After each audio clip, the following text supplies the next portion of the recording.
Welcome to another of these short videos explaining what Baptists believe as we continue in the series working through our statement of faith. So this week we've come to point 5 in our statement of faith, which explains briefly what we believe about the devil.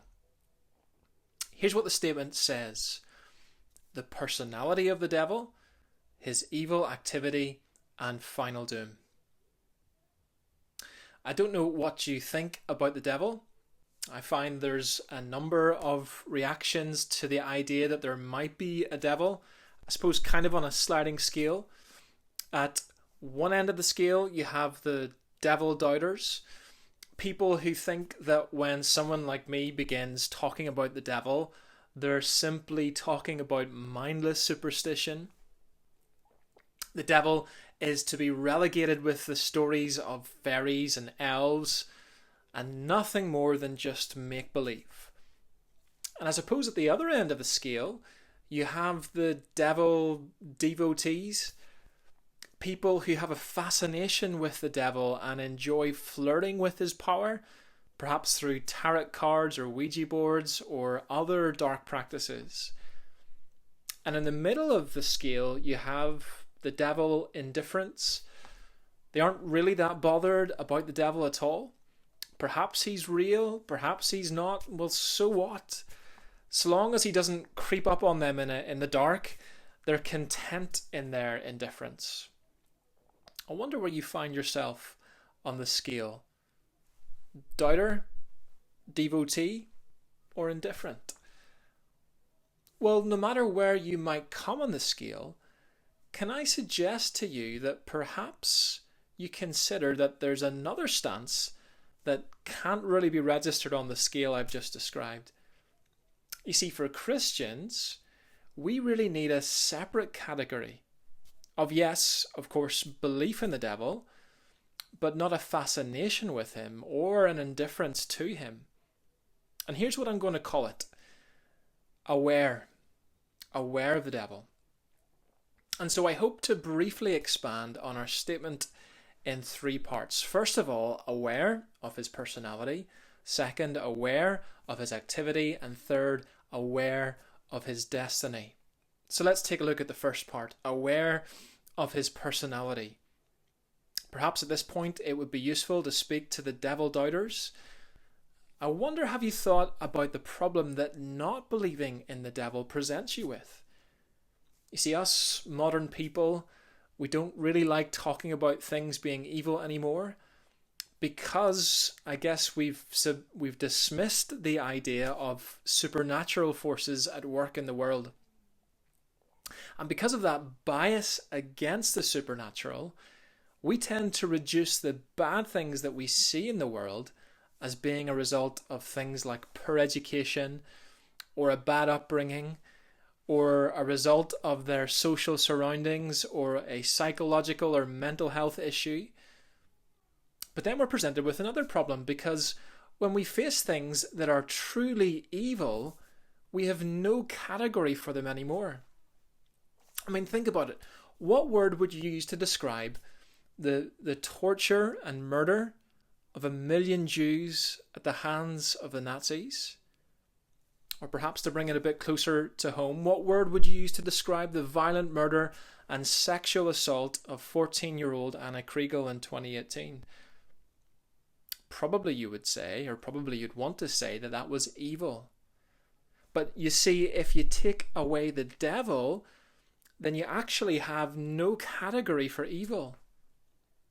For Christians, though, we have no problem in categorizing awful things as evil because we understand that there's more than meets the eye in our world. There is evil at work, just as there is good. And that evil has a leader. The Bible describes the devil. And as it turns out, the devil goes by a number of names. In the Bible, he's called Satan, Beelzebul, the prince of the power of the air, the evil one, amongst other names. And in the Bible, we also find out about his origins. In 2 Peter chapter 2 and verse 4, we read, God did not spare angels when they sinned, but sent them to hell putting them in chains of darkness to be held for judgment. Jude also writes, the angels who did not keep their positions of authority but abandoned their proper dwelling, these he has kept in darkness. So according to the Bible, at some point along the way, there was a coup in heaven where some angels proudly refused to accept their proper place in submission to God and became hostile opponents to him. And the devil, it would seem, was the ringleader of this heavenly coup. So at one time, the devil was an angel, but he sinned by attempting a rebellion against God and tried to take charge himself. So the Bible makes us aware of his personality as being, as a real being, a fallen angel. He's not human, but neither is he imaginary. He is the leader of all rebellion against God. So firstly, as we see in our statement, Baptists are aware of the devil's personality, but secondly, they are also aware of his activity. The statement rightly describes his evil activity, because as we see from the Bible, what the devil gets up to is precisely that, evil. The devil is the original sinner. At the end of the creation account in Genesis chapter 1, we read that God saw all that he had made, and it was very good. God created everything, including the angelic world, and it was very good. There was nothing bad or evil in it. But by the time we get to Genesis chapter 3, we read of the devil in the form of a serpent coming to tempt Eve in the garden. That means that somewhere between the events at the end of Genesis 1 and the beginning of Genesis 3, that the devil had staged his coup and had been eternally barred from heaven. So the devil sinned before we did. No wonder the Bible says the devil has sinned from the beginning. The devil has been about sin from the very dawn of time. He exists in sinful rebellion against God, and he wants to drag others down with him by tempting them to do likewise, to rebel against God. And the Bible tells us that the devil has a number of tactics in order to try and oppose God. Jesus said that the devil was a murderer from the beginning, and a liar, and the father of lies.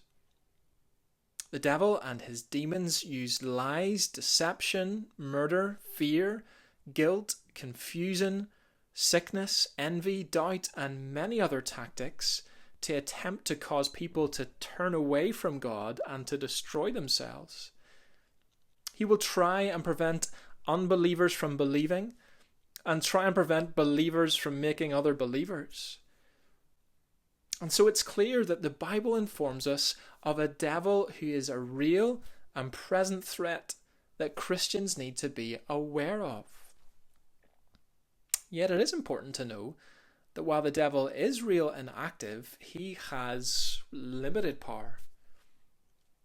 In the Old Testament book of Job, there is this fascinating scene where Satan and God are in dialogue. In the course of their conversation, it becomes clear that Satan could only do what God gave him permission to do and not a thing more. Listen to these words from Job. The Lord said to Satan about Job, "Very well then, everything he has is in your power, but on the man himself do not lay a finger." Now, of course, we have questions about why God would allow Satan to afflict Job.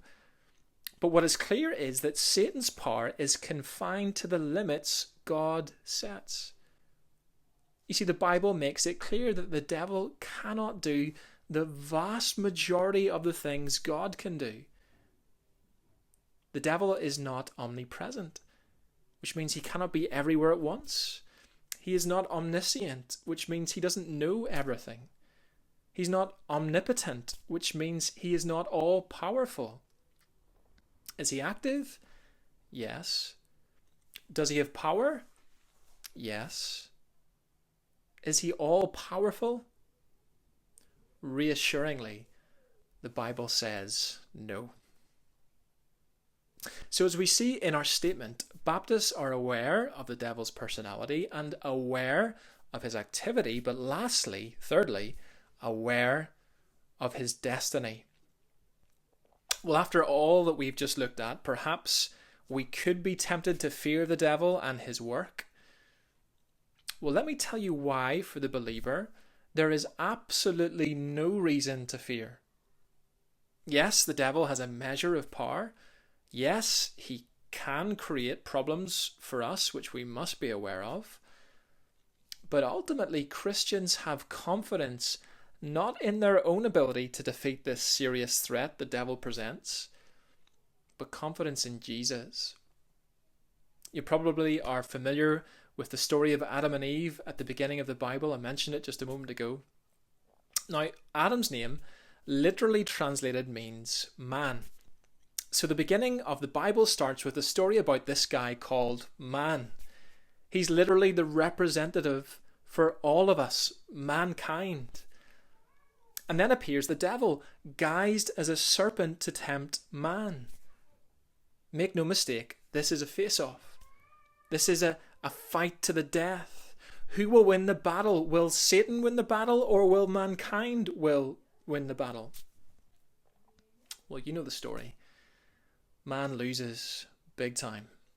As man bites down on that fruit, so we followed the way of Satan in rebelling against our Maker. But fast forward to the New Testament. We have another face-off with another man, Jesus. And how does Jesus do?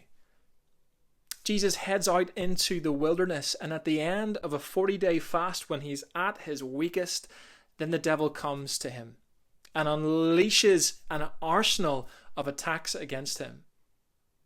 But Jesus doesn't cave in. He doesn't sin even once. Jesus beats the devil, and he beats back the devil's demons throughout his life, casting them out with simply a word.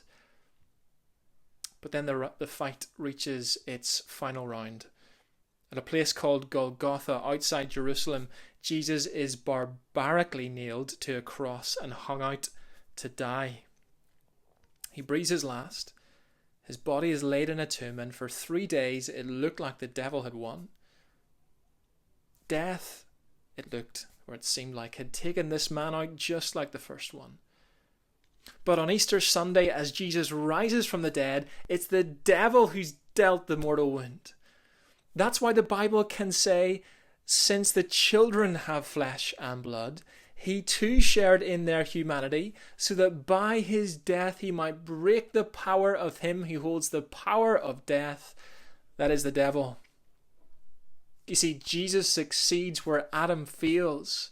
And for everyone who trusts in Jesus, his victory over the devil is their victory over the devil. And in the light of the cross and resurrection of Jesus, the final outcome is secured as well. The Bible's closing chapters give a prophecy that the devil's ultimate destiny is, as our statement of faith says, final doom. Listen to this prediction from Revelation. And the devil who deceived them was thrown into the lake of burning sulfur and will be tormented day and night forever and ever. Since the death and resurrection of Jesus, that destiny for the devil has been secured. And so all Christians can take great reassurance that indeed he who is in you is greater than he who is in the world. So what do Baptists believe about the devil? The personality of the devil, his evil activity, and final doom. Yes, we are aware of, first of all, his personality, that he is a real being. And secondly, we are aware of his evil activity, that he is a real threat. But thirdly, we are aware of his destiny, that he has been dealt a mortal wound by our rescuer, Jesus.